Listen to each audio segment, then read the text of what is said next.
Oh my goodness gracious, Scorekeepers. It is time for another episode of your favorite podcast, The Score, where we take a look at arts and pop culture through our Black queer lenses, as always. My name is Rocky Jones, and I am tired. I'm so tired. But luckily, here to perk me up are my two fabulous co-hosts, the marvelous, the mercurial, the always moisturized Paige Reynolds. Hello, Paige. How are you? I'm wonderful. I am, well, like I said, I'm not looking like what I'm going through. So that's a blessing. That's what's important. That's what's important. Like a duck, just calm above the surface and going crazy underneath. That's exactly it. And of course, what would we do without the brilliant, the lovely, and I must say your locks look especially luscious today. Oh, well, thank They you. really do. Yes. Dr. Lee Bynum. Hello, Dr. Lee Bynum. How are you? I am also moisturized. I want the people to know. Well, that goes without saying, of course. It was worth saying because there is an epidemic of ashy Negroes in this country who have it's been cold on my TV talking all kinds of nonsense lately. Oh, Lord Jesus. Yeah, Lord. you are not in the number. You are not among them. No. Distinguish yourself. All That's right. ends tomorrow. So. Oh my goodness. Today is Monday, November 4th. We are releasing this tomorrow, Tuesday, November 5th is when you will be hearing this. And you know what? For all those ashy people, here's what I think. Let's put the words of wisdom at the top of the show, just in case y'all don't listen to the end. And today, the word of wisdom is vote. Please go vote. Please turn this off and go make a plan to go vote. Go to your polling place. Please. There are plenty of states where you can register same day if you haven't done so already. I cannot stress how important it is that Vice President Harris wins. Please, guys, just go vote. Just go vote. Just go vote. Turn this off and go vote. And then we'll be here when you come back. Yes, it'll be a treat for when you're done voting. Like these past couple of weeks since our last show, baby. Yeah, child. Roller coasters, ups and downs, twists and turns, all kinds of tomfoolery. I'm gonna be real. I haven't paid attention to the details because I have been on my first artist residency, for the past couple weeks. But the whisperings that I've heard were both deeply concerning and yet deeply unsurprising. Not gonna lie, especially when when we knew that Donald Trump was running again. Automatic bullshit. Yeah. Automatic, we know. Like it's gonna be a wild time. Yeah. And then once I heard that Vice President Harris was entering the race, I just knew the particular kind of brand of bullshit we were about to deal with. Like I could just see it down the road. Oh you Lord, just feel it in your soul. Yeah. Yeah. Yes. I feel like me and my ancestors and anyone who has ever had to walk in a Black and non-man body on this earth is just like, yeah. Yeah. Sounds about right. Put your seatbelts on. Yeah. Yeah. Reality has been kicking America's ass recently. And I think there have been so many things that have been wild to me that I've heard, but I think the thing about Trump, and I've been trying to explain this to some of my non-American friends, especially folks from Europe, where there is some level of diversity, but they came about their diversity in a different way. How race, as the original sin of America, is still the cudgel. And anybody who figures out how to exploit it can really position themselves to have a lot of influence and a lot of power, because that very base instinct that it's still at the core of so many things, you can turn that on and just create every kind of confusion you want to, kind of in any area, right? Like in the last 12 months, we've seen it with higher ed presidents. We've certainly seen it in the arts. We've seen it in sports. And of course, we've seen it in politics.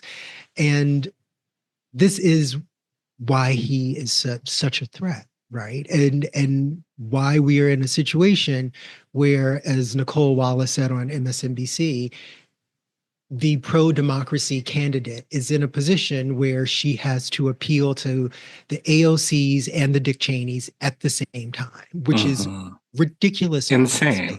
Right? Like, I mean, this is the real limitations of a two-party system in a country this large and this diverse. But it has been a real education on what America continues to be, as well as what it's not, right? As much as we might want to have a different kind of perspective on this country, the inertia is real, and that centrifugal force of bigotry is working overtime in this country, as it usually is. So it's just nonstop. It's just nonstop, and it's just really, it's just so exhausting, and it's so frightening. It is amazing to just sit back and just watch the ways in which white supremacy just replicates itself. Like, you think it's like the whack-a-mole at Chuck E. Cheese. Like, over here, you think like, okay, we've made some rational sense. Okay, cool. Let's apply that to other areas of life. No, absolutely not. We absolutely cannot do that. And so now we have people like this comment. It is this about Puerto Rico and the island of Puerto Rico being garbage, whatever, is absolutely, without even the shadow of a doubt, that is one of the most racist things that has been said in a minute during a campaign that has been full of racist things. And when it is called out for the garbage that it is, that comment, now you have people putting on garbage bags, white people putting on garbage bags and wearing their garbageness proudly. I mean, God forbid anybody actually acknowledge, he said a thing that was wrong, right? Like that. Like, yeah, it was just a joke. Well, it was a racist joke, and racism is bad. So, and yeah, I'm also like, what makes the joke funny? Right. When people say stuff like that, you got to break it down. Oh, wait, I don't understand what's funny. Like what? I don't get it. Explain it to me. And then also, like, dressing up as garbage. What about that is funny? Like, well, I mean, to me, it's funny, but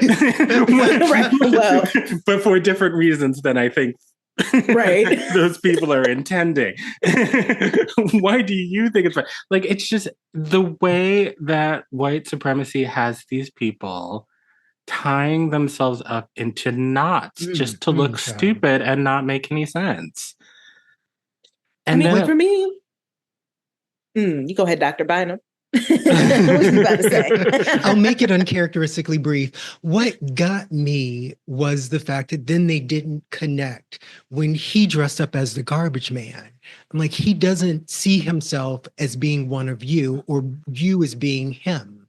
He literally still thinks of himself as the opposite of you. Why are you chasing after all of this? And then to hear the interviews with the folks here in New York, New York One did a bunch of interviews with Trump supporters, and the numbers of them, including some folks of color who were twisting themselves into pretzels.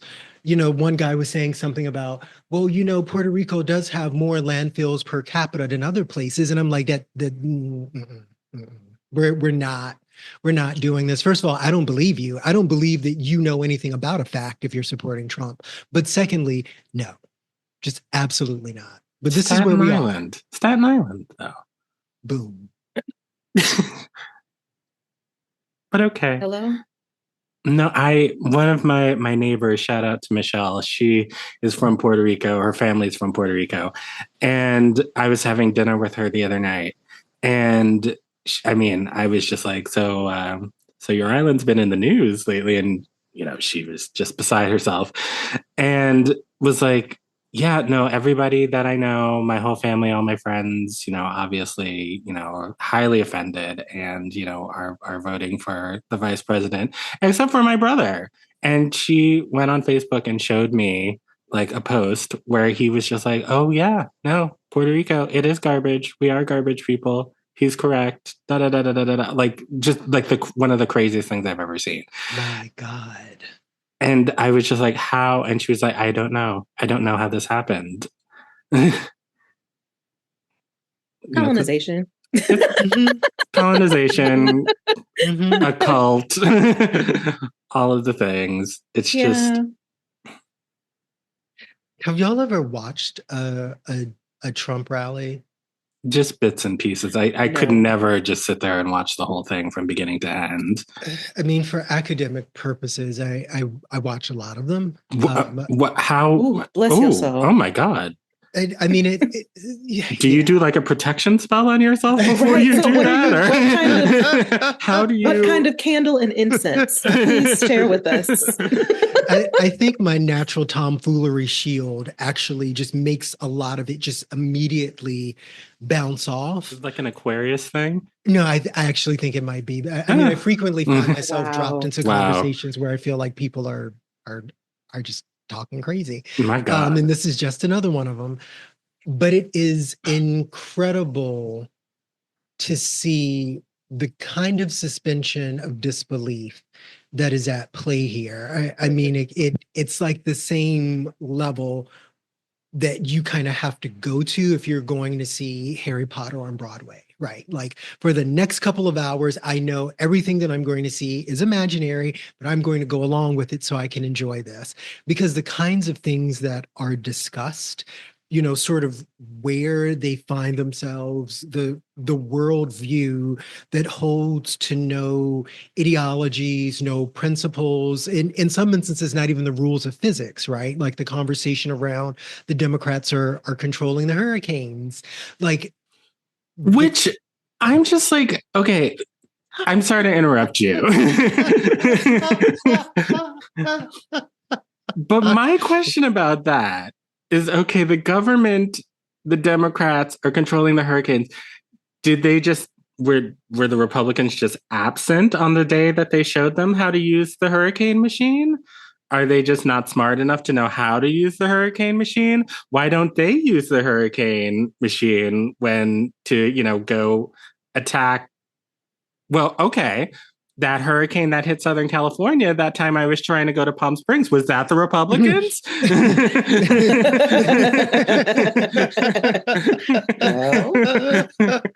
I want answers. But anyway, I'm sorry. Keep going. I mean, you're not going to get any answers. You're not going to get any answers there. And I think what has been so uncomfortable for a lot of people is having to sit with, because Trump has no policies of which to speak. I mean, he will tell you in a heartbeat, he's got at best a concept of an idea of a thing, right? That means that people are adhering to something else. And that something else is not the thing that they're usually willing to say openly on CBS or NBC or ABC or Fox News. So the rest of us are kind of sitting here thinking, what's really going on with our fellow citizens? And the answer, I think, is clear. If you are aggrieved around progress, any kind of progress, that is what the big tent is. right? If you are against technology, if you are against certainly people of color, immigrants, queer people, trans people, women, right? Like there is space for you over there. And the number of things that they manage to hit in a given rally, right? Like it's actually really shocking that some of these forms of bigotry can sit comfortably next to each other, right? But it's like, hey, I hate this thing and you hate this thing. We can somehow be on the same side, even though at the end of this, neither of us is going to get anything and you are probably going to be deported and I'm going to have fewer rights. Like there's a piece of it that's so completely illogical that the only thing it can be is people responding to some deeply held belief that we are not created equal, right? Like I no longer believe that there's anything else in there. Like there was a moment where I thought, where there's a population of them that are going along with it for the tax cuts. I don't even think that's the case anymore because whatever tax cuts, would be sort of counterbalanced by the 1,000% tariff that he's talking about putting on, Mexico and China, with complete confusion for anybody who's agreeing with that about the number of products that we get that come from both of those places. Like something is deeply, deeply broken about the American education system. But luckily, if Trump is elected, he's going to get rid of the DOE, so we won't even know it.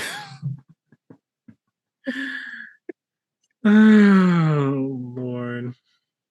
Yeah, send me back to my shithole country. Like I think it might be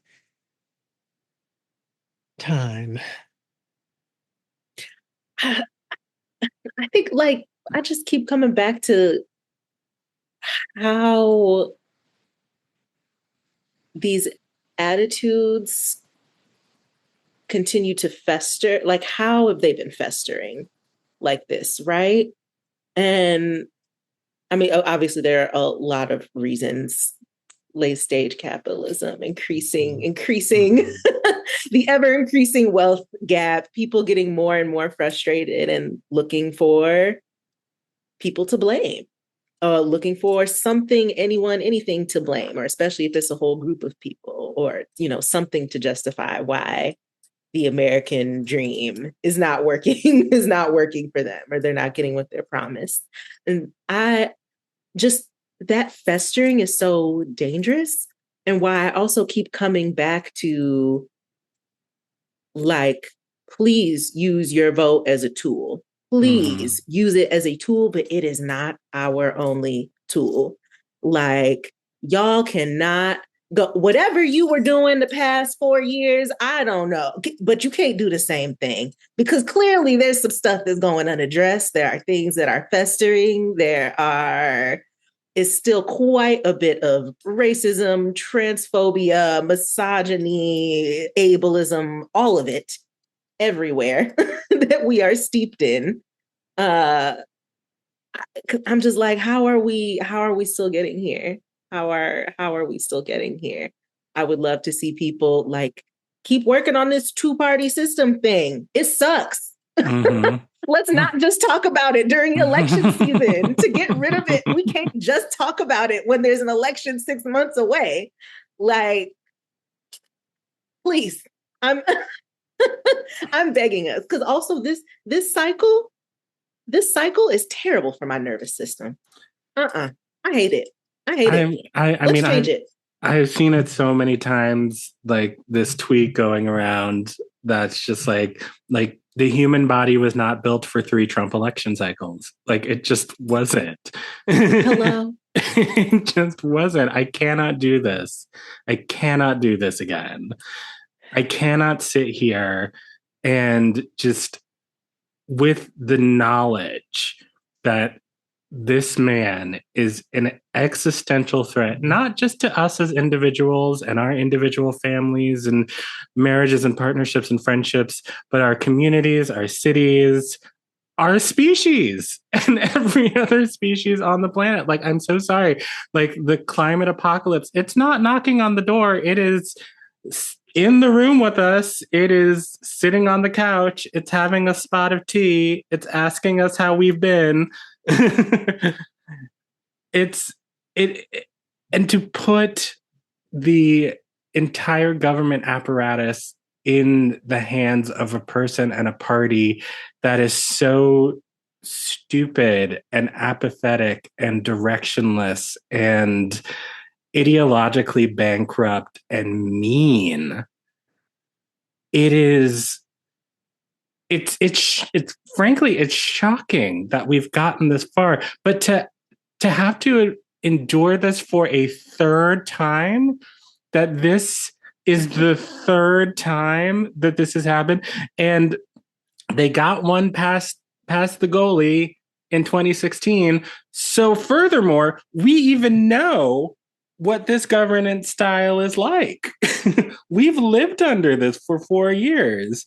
And the fact that people are even entertaining the thought of doing it again, yes, Lee, to your point, it has to be something just rotten right at the core. And it is, oh, Charlie XCX. Anyway, sorry.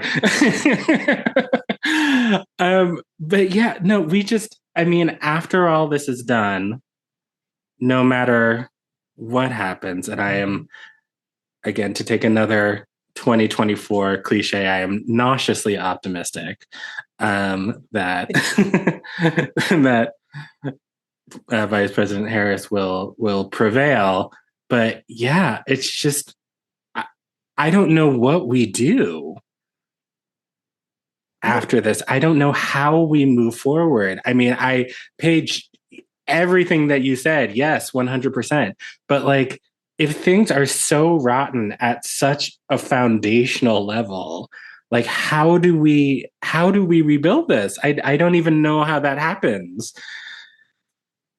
I mean, I think that's a big part of the question, right? Like, first of all, what is the this? What is the this? And who is it there for? Because one of the things that I've been really struggling with is how they are framing the vote, right? And what I'm specifically thinking about, right, is polling vis-a-vis how we understand the electorate. And to me, there's something very powerful in noting that there have only been 4 cycles where we've even been able to consider what happens when the person at the top of the ticket is not a white male. Right. So when I've been looking at these polls, and when I was in grad school, I thought a lot about this vis-a-vis meeting a lot of absolutely brilliant political science and statistics graduate students who were almost exclusively white men. Right. And then trying to think about the set of circumstances under which we are looking at a tie right now. Right. Like, and that's how the polls are framing it. And I personally have a very hard time believing that's really what it is. And even the fact that we do not have data on how having a Black woman at the top of the ticket doesn't just, sort of recontour the electorate, but it probably remakes it, right? So who is positioned to say, well, we might be looking at a situation right now where people who identify as Black women are making up 9% of the electorate. That is a totally different ballgame than anything else that we've known.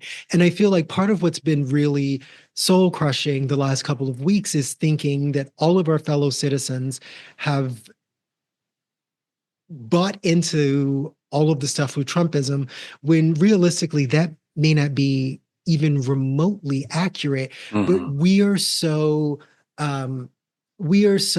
like captured in this place where we cannot decenter the white male perspective from anything, that we can't even see clearly what's happening in a country right now that is no longer existing with those kinds of racial majorities, right? So we don't even know what this is right now. The polling that came out of Iowa yesterday that showed that, Harris was up 3 points in Iowa, which is a thing that I think anybody following the polls wasn't expecting, and that she was largely pushed there by rural white women over the age of 65, another group of people nobody ever talks about or thinks about, just says to me, we don't even understand our own political system. We don't understand how to get data about it. We don't understand how to read the data that is in front of us, which is why in the last 3 cycles, and I'm including the midterms in this, they've been predicting a red wave that never comes. I'm like, y'all are like counting y'all's cousins 3 and 4 times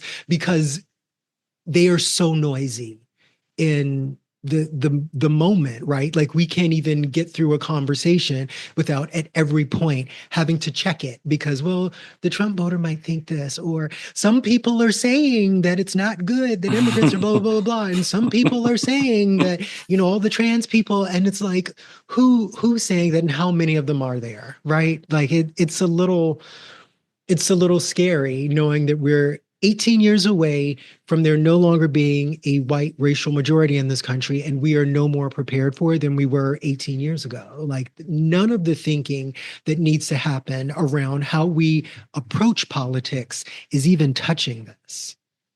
You make such a good point. And I even think about like polling that has taken place with, well, not just polling, more like deep like surveying that has happened around people's attitudes towards trans folks. And there's actually way more people than we think who are like, who are on the spectrum of, I don't know enough to, I'm in support, or that's not my business, and I want them to just have the healthcare that they need. Like there's actually a lot more people who think that than we realize. And I wonder if like, if a part of this is also, well, not even I wonder, it probably is. It's probably part of it, just who also owns our media and therefore whose narratives will be centered. Like if you have a bunch of white folks in a room, of course, they're going to think that their perspective is the main one, is the center of everything, of like even just spending more time in a different part of the country, and like the Deep South has deeply changed my view of what just public opinion and public political opinion is like. I'm like, oh, there is so much that does not get talked about. There are so many groups and so much more just nuance than we get to see in mainstream news media, in these, polling reports. I don't know.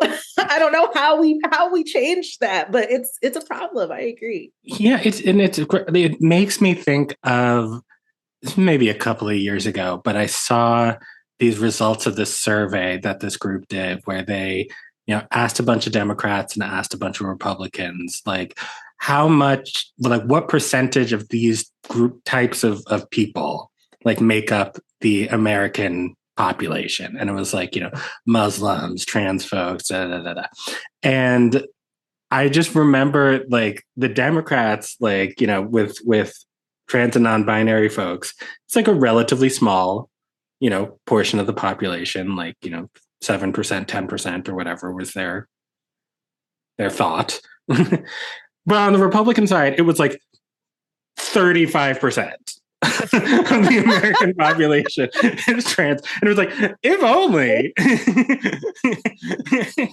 Like, where's this place? Oh my gosh, sounds fabulous. It must be like in the schools where they're, you send little Billy off and she comes back little Wilhelmina. Which, by the way, also, you have these teachers on like Facebook and Instagram every day asking for money so they can go out and buy construction paper and colored pencils. You think the schools have money to do gender reassignment surgery in a day? Like, you really think that? Anyway, I'm so sorry. But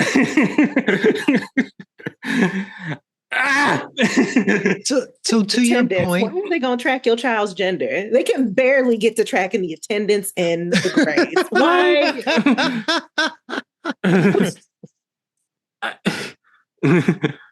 That point about the surveys, though. So there is a survey that came out my senior year of high school, and it always like it sort of lodged in my brain. And I think it's one of the things that launched me into doing equity work when I was in college. They asked people of color and white people what the ideal ratio was for a diverse society. And people of color were saying things like, 25% Black, 25% white, 25% Asian American, 25% Latino. Like they were saying things like that, right? Talking about some sort of equitable distribution. Pardon the categories. It was the late 90s. Lots of things got different categories in. I was going to say, fuck the indigenous folks. Jeez. But then on the other side, they would ask white Americans the same thing. And the preponderance of answers was 90% white, and then like the other 10% divvied up between the other groups, right? And I think just that for a little spice. Right. Yeah. A little some on the side, right? I think that really goes to some of the philosophy around why people are so scared by like the smallest suggestion of an increment of change. Right. Like if you feel like so much of your social position is predicated on a certain kind of dominance that doesn't just come from history or doesn't just come from where the resources are, but also because there's so many more of you than there are of everybody else, it actually does explain some of the panic, right? And in the 25 years between when that survey happened and where we are, the amount of change that we have seen is remarkable. I mean, if you think about like when I was in high school, like the big queer moment was on Ellen DeGeneres' show. Right. And that was the thing that like as a teenager, I was holding on to for hope that there would be something different on the other side of adulthood because there was no reason to think it based on anything else I was seeing. So like in these 25 years, a lot really has changed. And I think maybe that's why there's so many people who are clinging so desperately to this idea that like you can have just a high school degree and go off into the world and get a job at a factory or a coal mine and raise a family in 2024 and your kids are going to come out straight and white and Christian and marry somebody else who falls into that category and nothing is ever going to happen to disrupt that ideology. Like it's not a thing. That's right? never been a thing. No, it hasn't been, but clearly there have been people who were raising their children well into the 90s, if not the 2000s, where people are holding on to that. When I've been listening to some of the millennial Trump voters, and I think those are the ones who scare me the most because I'm like, we have the same inputs, right? Like like I was in school when you were in school, and I know that we were not learning this. This is actually not a real thing. Somehow, some way, that has come to them as if, the world didn't keep moving, fears of globalism. I'm like, you are 75 years too late to espouse like a fear of this. This is a thing that happened and we have really moved past that. C note, K-pop, right? Like this is not a thing that you're supposed to be holding on to, that we're going to suddenly, there's a pendulum that can go back in that direction. And the fact that instead of sort of working with these people and saying, let's figure out what is the place for you in the version of America that exists. There is a whole political party, one of the two, that is saying, nope, we can erase all of that. We can take this back. We can make America great again. This man was talking about 1798. I was going to say literally the 1700s. He wants to take it back to the 1700s. And please, for the record, we should absolutely note that his mother was an immigrant. Right. Like there is a thing that is so twisted about all of this. Elon Musk, immigrant, right? Like there is something so twisted about their framing of all of this. I know y'all don't have the answers. You don't have the answers. I mean, I know. Going back to 1798 is just, it's hilarious to me because if you are, so many Trump supporters are not rich. And they are confused thinking that he's talking about them and to them and about their lives getting better. If we go back to 1798 vibes, they were down bad in 1798. White folks there was a whole lot of indentured servitude. There was a whole lot of your white ass working right alongside me, to be honest, especially if you an immigrant. There's a whole lot of disease. There's a whole lot of fighting. There's a whole lot of y'all just getting here and not knowing how to work the land and being clueless and starving.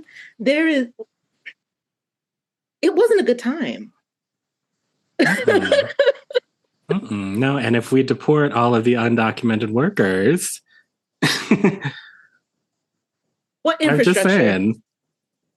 Like what? I also think it's worth noting that most of the folks who we know to be illegal immigrants, undocumented immigrants, are people who came over here legally and then outstayed their visas. So where are they actually from? Right? Like, let's actually trace that. Like, where are they actually from? Not to mention the fact that, generally speaking, people who are immigrants, whether they are documented or not, come over here and create no confusion because they are here because they can't be at home, not even necessarily because they want to be here. They can't be at home, so they certainly don't want to be sent back.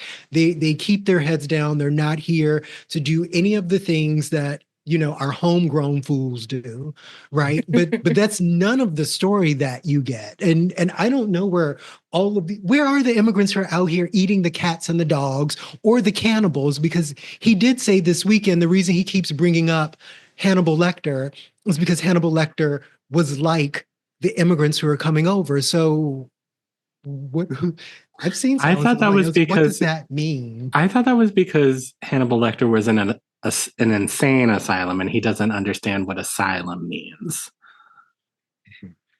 Two wrong things can be true at once. Okay. But going back to what you were saying, Paige, like I was served a TikTok the other day that just tickled me because it must have been a comment on a video about sort of taxes and the rich paying their fair share. And the comment was, you know, the rich do pay their fair share. My husband and I paid this much in taxes, and it's just ridiculous how much we have to pay these days, and da da da da da da da da. And she was like, the lady was just like, okay, I'm going to break this down.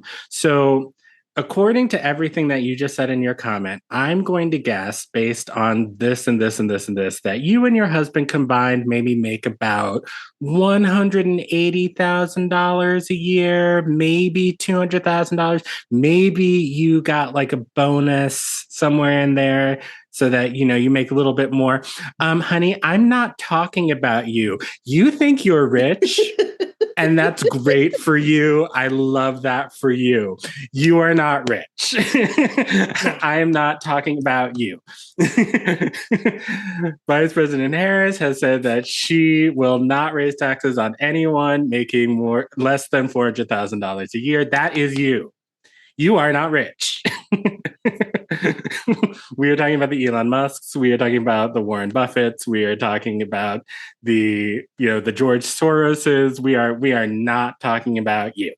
So calm your tits, ma'am, and have several seats. And I was just like, these people are really out here just thinking that anything that Donald Trump is talking about applies to them, that they're going to benefit in some way.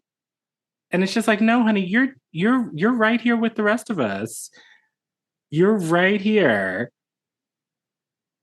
Yeah, no, that all that stuff about, you know, young men and again, like I'm having some issues with like how the polling has like placed them in the center of a conversation where we know most of them aren't going to vote anyway, irrespective of their race, right?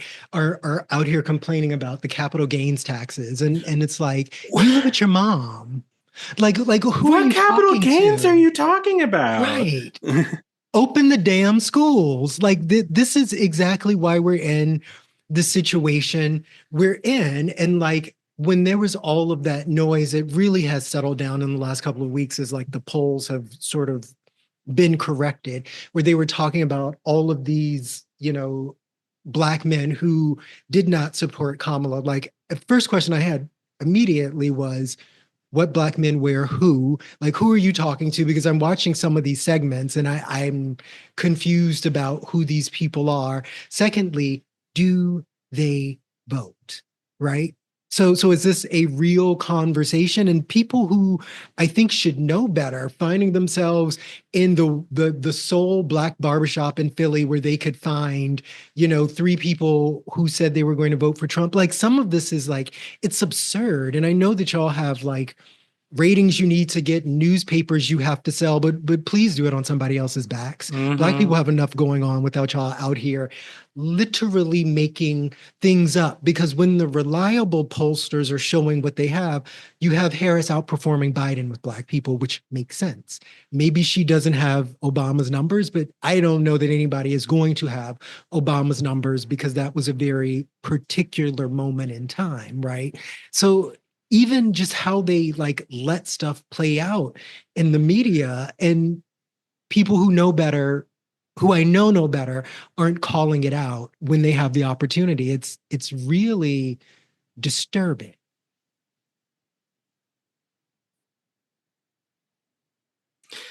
I feel like they were going to make us the scapegoat no matter what. And of course. You already know. Oh, of course. You already know. What's that? You already know that. And God willing, should the vice president ascend to the White House, ooh, she's going to get it. No matter what. No matter what she absolutely. does. Everyone could get a universal income of $150,000 a year and a puppy. And it's going to be a problem. And all these people saying she's not Black, the minute she does something they don't like. Oh, she's the blackest woman to ever have walked the face of the earth. You already know. Well, shall we take a breath, perhaps, and catch our druthers? And I'm really interested, though, in this idea of what's been happening the last couple of weeks with all of these celebrity endorsements of candidates. We've seen Beyonce in the wake of the Nazi rally at Madison Square Garden, Bad Bunny and Cardi and Ricky Martin and all of these celebrities with these huge followings making political endorsements. And I'm curious what you all think about that. So let's talk about it when we come back. We'll be right back.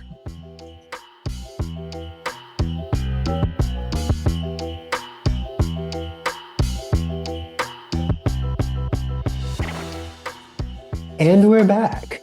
And we are going to talk a little bit about that uniquely American political phenomenon, the celebrity endorsement, and why it matters, and maybe why it shouldn't matter, or at least matter as much as it does. I think anybody who's been familiar with either of our previous podcasts, you are aware that we are all adherents of Beyonce Giselle Knowles. We love her. We think she's great. We love her music. We love her fashion. We love her occasional conversation. I like how you elided the Carter. Oh, yeah, that thing. But when we're looking at elections that are as close as this may or may not be, celebrity endorsements seem like they take on a different kind of a valence. And part of my personal annoyance by some of it is I think that there are a lot of instances where the parties don't know how to talk to underrepresented people. So instead, they look for proxies and figure, I can trot out this person in front of you because I know you like their music or I know you go to their movies. And that will be a good substitute for actually having to explain how policy positions affect the people on the other side. And I think for me, it's part of the situation that opened the space for a Donald Trump, right? Where we put so much value in the perspectives of people who don't do this any more than the rest of us do. And this, to me, part of why I wanted to start with Beyonce, because I wanted to start with somebody I actually really like and really respect and have an interest in. I just don't need her to tell me who to vote for. If Beyonce is coming out and saying, here are some albums I think you need to check out, that has a very different kind of a moment for me because I know she's got my number with regards to music. Beyonce and I have very different realities, right? I don't have a billion of anything. Like I don't know that she does understand my life in a way that she can communicate to me around politics, right? So I do get actively worried how much stock is put in the perspectives of people like Beyonce and Taylor Swift and Katy Perry and the fleet of celebrities who have come out to endorse the vice president. Because even though, I didn't need to be told to do the thing that is very obvious to me in this moment, there has to be a better way, right? And I also worry because celebrity culture here, we are lifting up people for certain kinds of an output, and we have seen time and time again that in a lot of instances their personal lives or other choices that they're making are really discordant with some of the things that we're taking from their art. So I don't even want to be in a place where somebody who their profession isn't even saying to them, you're supposed to be walking a certain line for ideological consistency, is then popping up on the other side and saying to me, but hey, you are supposed to listen to me when I'm telling you who to vote for. I think that that's not, I don't think that that's the right metric, right? And every couple of years when we get a thing and it's like, Dwayne Johnson is going to run for president. I've met him before. I thought he was absolutely lovely. He was like polite and friendly and smart and well-spoken and warm. So I will go watch his movies. He said nothing in that interaction that made me think he should be the president. And there's nothing that has come on his CV that says to me he should be president. Like these are not the same kinds of things. And, while I've really appreciated, Dave Bautista and Bad Bunny coming out and saying certain things because I think there are populations of people, especially younger men, who might hear these and it might shift some of their thinking. I don't know that I think this is anything other than a very unhappy, slippery slope that the celebrity endorsement means as much as it does for us.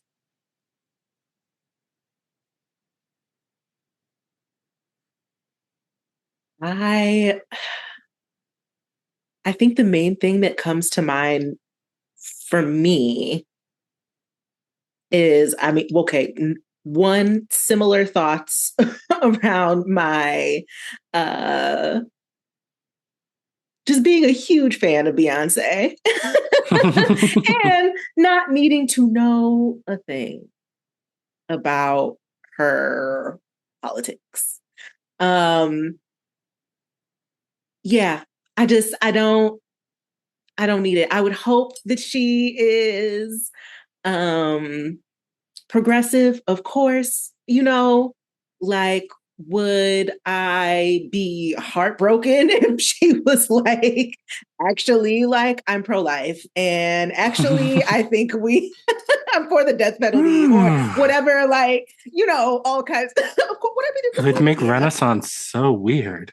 But it would be strange. That would also be, yeah, that part. It would be some Renaissance and lemonade and, maybe add some context that I don't want to her brilliant work. But like, I really don't need to know her opinion. And for me with celebrity endorsements, it's always coming back to like really class interests. Mm-hmm. Like we do not have the same privileges that they do. We do not get to move in the same ways. They're making a totally different set of considerations a lot of the time when they are looking at at our government, at our economy, and thinking about the impact on their lives. They're just dealing with a completely different set of circumstances. Even if you are, also someone who has a uterus like I do and need to think about reproductive rights, you still have a totally different level of access and are thinking about it in a different way. And there will be moments that we come into alignment, but you got a different set of circumstances. And that just does not get talked about with celebrity endorsements. I agree. I think it's a slippery slope. I think it's a very slippery slope. I think it's more than that. To me, it's very, I get very concerned. I'm very, very concerned. I mean, to me, there's all kinds of reasons why I think like celebrity worship and the kind of parasocial relationships we have with celebrities right now is unhealthy. There's a lot of reasons, but this is a big one. I think this is really a big one. Why do we want the opinions of folks who have different interests and also are not experts? They are working on their music or working on being an athlete or working on, that is what they have the expertise on. Otherwise, when it comes to politics, it's like talking to anybody else off the street, anybody random. That is what it is like, seeking out their opinion. They are not experts on this. And some of them are paying attention. You know what I mean? Like they're not, many of them seem to be not actively following politics because when so many of them do speak, like it seems to be absent the political forces that are affecting the rest of us. And that's a consequence of fame and fortune, right? Yeah. And I mean, there are like a few, even like, I will say there are maybe a few people considered celebrities or, famous who maybe I would listen to more. But again, it's because I know that politics matter to them. They are engaged. Yeah, I'll have a conversation with Yassine Bey, aka Mos Def. Like he knows what the fuck he's talking about. Like people are like, even Cardi B, I will have a conversation with her. But the rest, like, come on, it could be anybody off the street. And even, I think for me, it really does come down to the class issue more than anything, because the fact of the matter is, God forbid that man ascends to the White House once again. And for instance, the national abortion ban is passed and signed into law. That's not going to affect Taylor Swift. Right. That's not going to affect any of these mega celebrities. They're going to be able to get abortion care, to get reproductive care, no matter what. They're going to be able to go somewhere. They're going to be able to call up that super secret celebrity doctor and have them come to the house and do what needs to be done. And they will write a check and it'll be fine. So I think it's disingenuous. I think the question that I have, though, is I am maybe putting myself in the position of a scorekeeper who perhaps is thinking, well, is this getting a little bit into like shut up and dribble territory? And I don't necessarily think so. I mean, I think everyone has a right to voice their opinions and to back the candidate that they want to back and whatnot. But I'm curious how y'all might respond to that. Well, nobody said that anybody should or should not endorse the candidate that they want to vote for. I think the issue that I have is how we elevate it, right? Yes. And I think, since we've been talking, for instance, my really good friend Robin, y'all might know her, Robin Rihanna Fenty, we go way back. Oh, love her, my Bayesian cousin. Yes, Island Girls Stick Together. She came out and endorsed Kamala just since we have been talking, right? And I think that's a lovely thing. The reason I know it is it popped up in my newsfeed, right? And I think that's part of what I'm talking about. I'm glad, I don't know if Rihanna is a US citizen, if she votes. I do know she has over 150 million followers on social media. So I think it's a very good thing for her to see a responsibility and communicate around that. But then I also don't know for somebody like me who is capable and interested in doing their own research and is interested in knowing and having opinions that are informed by my experience. That's the thing that I need. And I guess I actively worry about other adults who are looking for, celebrity proxies to That's guide the them. thing that's scary to me. Yeah. It's like, I don't care if Beyonce wants to go out there and endorse whoever she wants. It's the people who are like, I'm voting for Kamala because Beyonce said to do so. That's the concern. Or the person who said, Hulk Hogan, 80 years old, can't rip his shirt off anymore, but that's why I'm voting for Trump. That is scary. That is scary to me, right? And that person does exist. Yes, 100%. Like, I love Charles in Charge. I'm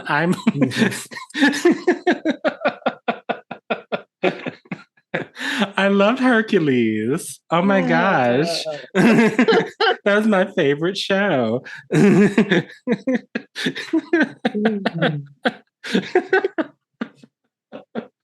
But yeah, that shut up and dribble piece, when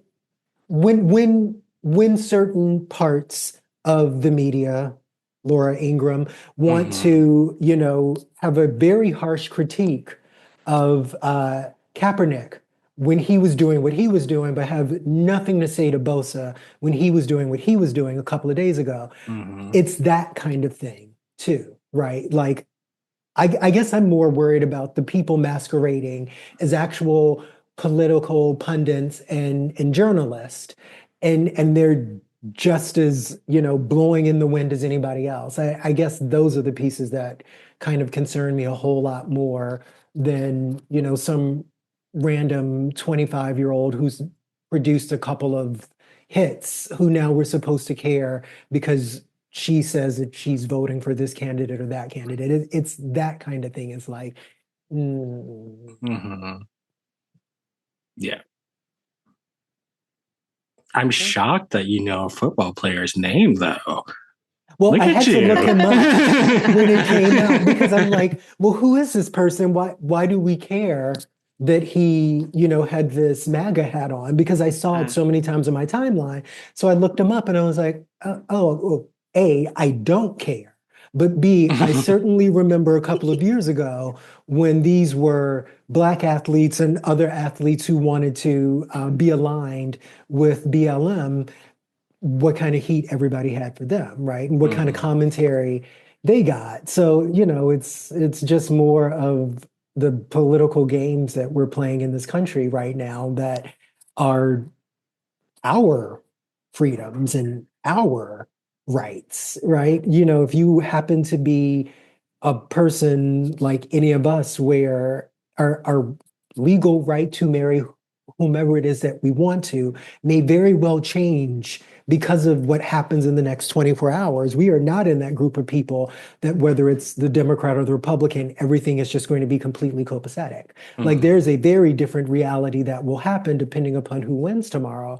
And for me, I don't want people playing with that. Like I don't think that's cute. I think it's a reminder of the fact that we're still chasing our personhood in this country.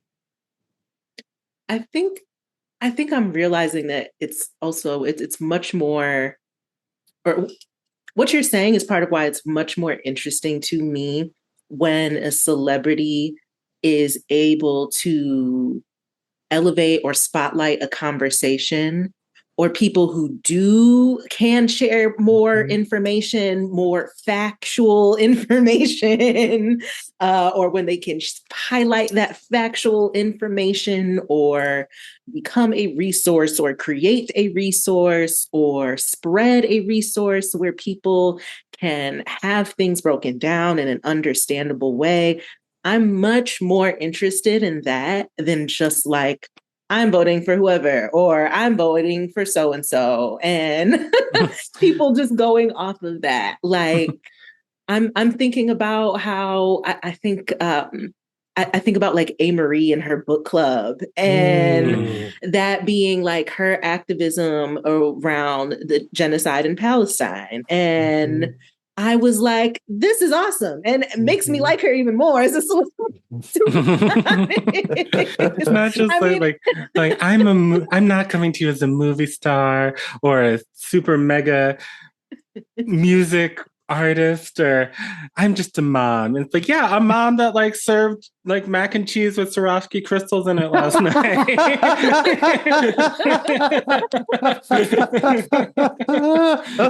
and something I would love for, not that she has to do this, she don't have to do a dang thing, but if I were to see political engagement from Beyonce, to me, like the most useful kind of thing is, yeah, I'm a mom and I care about reproductive rights. And y'all saw my documentary. Like, I had some stuff where I went through it. And here's where you can read more about like the things that are on the ballot that would impact these issues. Or, you know, I care because it's directly connected to this kind of legislature, this kind of funding, this kind of healthcare. Like, again, she don't have to do a dang thing, but and I would say, I mean, and Beyonce's music and her artistry has been deeply political. But yeah, there's just something that rubs me I wish she was doing a little bit more what you're talking about, Paige. And that's what I would rather see from any like celebrity rather than just an endorsement, or just like, I'm real also bothered by like that being the thing that gets some people to vote. Yeah. Like, really? Don't let them do your work for you. Like, that's not. No, it's not. I mean, anybody should be careful of, I don't know, farming out the thinking that you need to be doing yourself to somebody else, or even too much triangulation to the decision that you have to make. Like, I really wish we were putting a little bit more energy into getting people to do their own research. Maybe it needs to be, parceled out differently to be, like folks are doing on TikTok, right? Like these nice bite-sized, versions of, here's the thing you need to be thinking about. Like, to me, that is very, very exciting because it's managing to cut through in some ways. And certain issues seem like they're landing better because people are talking about them in ways that people can receive them. And that to me is super helpful. Because there's literally nothing stopping Rihanna with $1.4 billion to her name to suddenly say, I don't believe in any of this, and I am going with Trump. And there being a group of people who are going to be like, oh, yeah. Okay, cool. Yeah. Okay. Right? Like, that to me is scary because a lot of these celebrities are clearly not making good choices in any parts of their lives, right? Just as flawed as the rest of us. Remember when People magazine used to do those celebrities are people too, like those kinds of articles? They're just like us.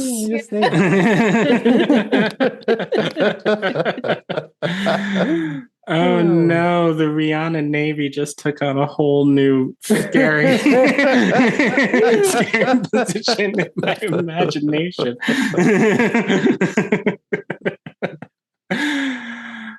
Oh Lord. Well, I think then this is a good time to encourage everyone then to don't take our word for it, because we're not celebrities either. So, go do some research. and make the decision that is right for you. If you are a longtime scorekeeper, I would imagine you probably know the decision that's right for you and for everyone Otherwise, else. they've been listening to us for 3 years, just mad as hell. Just so mad. Oh my goodness. Go take a nap. Have a cookie. Why are you hate listening? Get your blood pressure down. Christina, do y'all remember that? That letter from... Oh, yeah.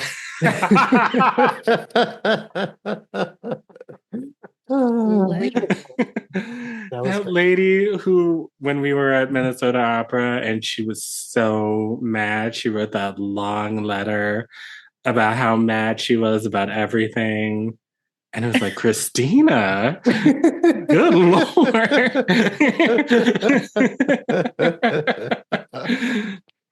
Oh, I hope she's calmed down. I know. Shout out to Christina. I hope you got some rest. Cannabis been legalized now. I don't know what state she's in. Maybe I hope she's relaxed. Well, Christina brings me joy in thinking about that letter. But we have some more joy on this, and God knows we need it because, like, oh my God, this is too much. So we will be right back with Pure Black Joy.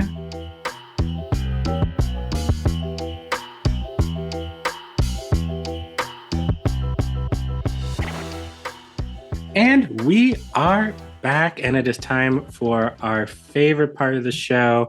This is Pure Black Joy, PB&J, a little snack for your soul on this election day when we probably all need a little bit of a little bit of release, a little bit of joy, just a little something to take our mind off of all of this insanity. But this is the time when we celebrate the Black people, places, things, art, music, just wonderful, wonderful Black people and things that are happening in the world. So who wants to go first? Mine is pretty short. So I'll quickly touch on two things that made me very excited in the last couple of days. So the first one is the Prospect Hill Foundation, which is located here in New York City, and they do a lot of very good work supporting reproductive health, things to benefit urban youth and environmental sustainability, all of my favorite things. This week for their 60th anniversary gala, they are acknowledging the work of a very dear friend of mine and a friend of the show, Tanya Fields. Super excited for you, Tanya. And all of you who are fans of Tanya, follow her on social media, give donations to the Black Feminist Project, or catch her on Beat Bobby Flay on the Food Network, where she is frequently a judge. And speaking of reality TV, that takes me to my second thing that made me super excited this week. One of my all-time favorite creations, Alyssa Edwards, won Global All-Stars for RuPaul. She did such a great job. An unbeatable runway package and a lot of very funny talking heads.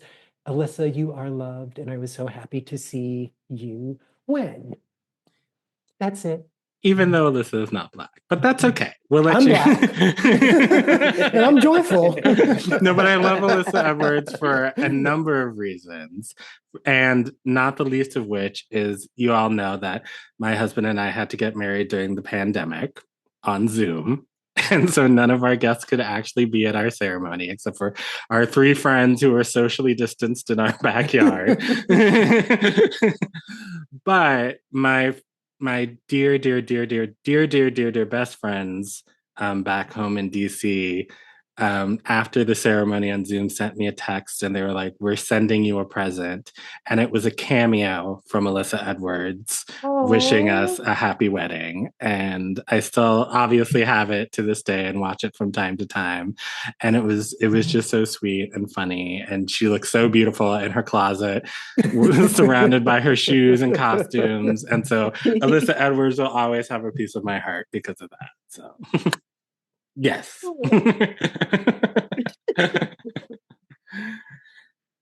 Well, mine is sort of related. So I also have two. First, just, speaking of Drag Race, I feel like we have not talked about Release the Slaves or Kiki Snatch on this podcast yet. We absolutely should take a minute. Yes. And two examples of just Black drag excellence.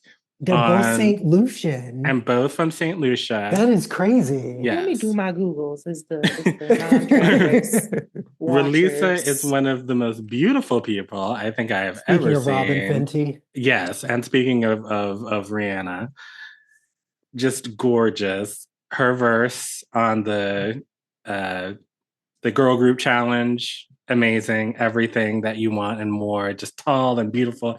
And then Kiki Snatch, so funny. I feel like unjustly eliminated. I was excited to see what else she was going to bring, although Octavia won that lip sync.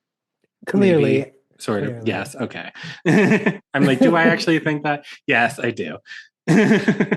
But, it was close. It was close. I wouldn't have been mad if it was a double shot day. Yeah. But yes. So those two, and Release's Snatch game notwithstanding, because that was the less said about that, the better. Yeah. But the two St. Lucian beauties, and I'm so happy that hopefully we will get to see much more of them across the franchises now that we have all the international versions and the versus the worlds and whatnot. Hope that we get, and RuPaul, you can say Release the Slaves. You don't have to say Release Lisa. But that is her name. But okay. Anyway, but my other pure Black joy, I was reading this the other day and I was just flabbergasted. It's also in the category of Black excellence. These two young ladies, Nakia Jackson and Calcia Johnson from New Orleans, last year solved the Pythagorean theorem that has been perplexing mathematicians and scientists for 2,000 years. Not even Good Will Hunting could solve the problem, but they did, and I'm not a math person. But so that happened last year. This year, both of them are in college and have come up with 9 more ways to solve the Pythagorean theorem. Like, y'all better work. Wow. Y'all better work. That is ridiculous. Hidden Figures no more. No. Hello? So Nakia and Calcia, I hope I'm saying your names right, but y'all did that. So yeah, so work. I'm sure they're gonna get recruited by like Wakanda Labs or something like that. And who knows where they're going next? Like,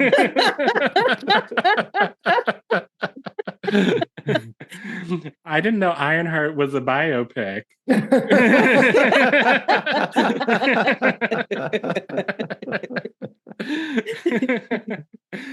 So that's my pure Black joy. Wonderful. We love smart Black girls. Yes. My pure Black joy, I also have 2, which is good because we need as much as we can get. We need it bad. My first one is that in 2025 there will be an inaugural Zora Neale Hurston Summit. Oh. At Barnard College, where if you know her life, that is where she went to school. Words can't describe how I feel about Zora Neale Hurston. Like, from the moment I read Their Eyes Were Watching God, which I think my mother told me to read, and I read her copy, and then had like her little notes in the margins too. And it has just been one of my favorites in the work that she has done, documenting just Black people in the South, Black folklore, Black spiritual traditions, and doing it as a direct participant and giving just Blackness its full like dignity, and valuing our stories and our language, preserving our language and the way we speak and how she wrote. So many reasons she's legendary. But anyway, I'm so excited about this. I'm so excited. I would love to just go in person. We'll see if we can make that happen. But yeah, first Zora Neale Hurston Summit in January at Bernard College. Sounds amazing. So that's my first bit of pure Black joy. Yeah, she just deserves. She deserves. And my second one is that I went to see Andre 3000, y'all. Oh, I was going to ask you. Right. Yes, I went to go see him on his flute. And also another fave artist of mine opened, Serpent with Feet. Oh, that's right. I adore his music and just his setup. What a perfect opener! It was just vibes throughout. Serpent with Feet had this more like black and red, like lighting thing going on, and like some like a roses on the stage, and it was just giving real like grown and sexy kind of vibes. Which was wonderful because I was on a date. Shout out to my boo who got us tickets. I love that. And we got upgraded. Our seats got upgraded when the venue got moved. Maybe like a week or two before the show. So we were in the third row. We were right there. Like we could see them and they could see us too. That's how close we were. And then to see Andre 3000, like there was a lot of, the show was, I believe, mostly improv, I think. Like, wow. It was like being a part of a big group meditation for an hour or so. I love how they encourage folks to keep their phones put away throughout. That definitely changed things. I'm actually really bothered by the phenomenon of going to a concert and you look around and everyone's phones are in the air and like people are not in the moment. Like, so there was not that going on, and it was beautiful, you know. And you know, as someone who has been an Andre 3000 fan since I was old enough to listen to Outkast. It's just incredible to see an artist evolve, and also to see a Black man get to like be playful and stuff with his creativity too. Something about that was really like touching to me and really, really cool. So it was a vibe. It was a vibe. If the tour is still going on and you can get to one of the shows, you should definitely go. It'll be a gift to your ears, to your nervous system. I felt so relaxed coming out of there. It was beautiful. So that's my PB and J's. Love that. Yeah. Well, everybody take a breath. My God today. Well, we're going to be okay. Yeah. I think that's the official word of wisdom for this episode. We're going to be okay. Drink some water. Make sure that you're fed. And just relax and just we're going to get through this, and we're going to get through it together. And hopefully when we reconvene in 2 weeks, we will know who the president is, and hopefully it will be Kamala Harris. But if it is not, we'll get through it together somehow. Hopefully, fingers crossed. But we love you all. Go to your polling place if you have not, and make good choices. And thanks so much for listening and for allowing us into your ears this week. We will be back in 2 weeks to I'm hoping we can sort out whatever mess happens this evening. And there's a clear answer. But we will also be back with our new series where we're talking about Noah's Ark. And if you have not listened to our first episode that we did last time, where we covered season 1, episodes 1 through 3, go back and listen to that because we will be doing season 1, episodes 4 through 6. And I learned recently that it is on Noah's Ark is on Paramount Plus, which I already have a subscription to. So I didn't need to buy it off of Amazon. Support Black art. Well, okay. Okay. Fair enough. Support Black art. And Jeff Bezos, I guess. Which is another thing, the Washington Post, but we won't get into that. Oh, I forgot I was mad about that. Yes.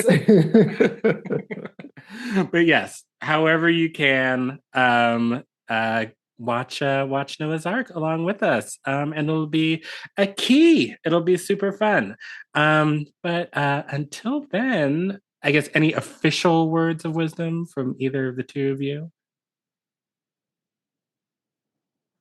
I don't know. I feel like vote sums it up really nicely. And support Black art. And support Black art always. And support us by leaving a review and 5 stars and telling your friends and subscribing. And, I think hopefully everyone knows that we're back. But if there is some Scorekeepers that you have not told yet that we're back with the Score 2.0, why don't you just send them a text, give them a little ring-a-ding-ding, and just let them know to resubscribe. But until 2 weeks from now, I guess that's it. We'll talk to you soon. Be safe, everybody. Bye. Bye-bye. I am Eric.